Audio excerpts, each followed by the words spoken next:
Hello everyone, this is going to be the part two video of my discussion on poetic devices. So first I want to go over what repetition is. Repetition is often seen in poetry and literature. The best example I can think of is if you know Martin Luther King's famous speech, I have a dream. And then he repeats saying, I have a dream. So intuitively, when he's repeating this statement, I have a dream, he's adding more emphasis to the fact that he is someone who has a dream. He's a dreamer, right? So this idea is that if you repeat something along with our idea of consonant and other sounds, you don't have to go through it only by sounds, but just the statement itself repeating itself is a poetic device. Another thing is symbolism. It's using a symbol to represent greater ideas. Now, this one is a bit less explicit, but you can have a lot of symbolism on poetry in certain poems, right? Now, I think like there's a lot of often symbol that you might see. If you see a dove, that's going to represent peace. If you see a small animal like a baby or something, or let's say it's a sheep, this is just a good example, it's likely going to be innocence. And then if you see a tiger, it can mean a hunt or like a wild chase or something of the sort. So this is just something you might want to keep in mind in because a lot of poets like to talk in ways, or even not only poets but authors and people in fiction want to talk in a way that can use something as a metaphor or a simile for something else. So maybe a tiger is a metaphor for someone's internal rage or something. Now, enjambment is to continue a sentence across multiple lines. One example is saying, the sun hovered hovered above the horizon, suspended between day and night.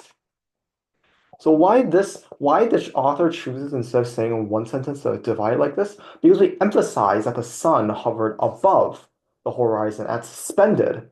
So by making this line break, you can emphasize the last two words, or maybe the first two words, but in this case, it's the last two words. It emphasizes what's happening with the sun, and you get a greater image that is hovering above and suspended, which is given a sense of position.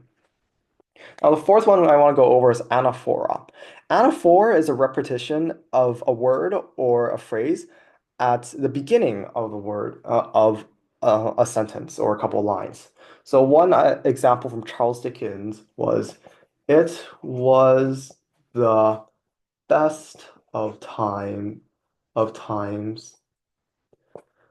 It was the worst of times." It was the age of wisdom. So what's repeating here is this example of it was, and then it was saying the best of times, worst of the times, and the age of wisdom. Now, what this device is using by Charles Dickens is emphasizing that this was a event where it was all of these threes combined together. It was a very chaotic timeline. And you can see because it's heavily emphasizing it was, emphasizing that this era was special in some way or the other because we're talking about this era, right? So this is a bit similar to this is repetition, but it's also similar to what we talked about with the alliteration and assonance, how it can also arrive in similar ways to that. Now, let's see here. We have allusion. Allusion is essentially just a reference to a well-known place, person, object, or thing. So let's say she had, let's say, the will of God. Will of God being a strong will, right? Or, well, you might see like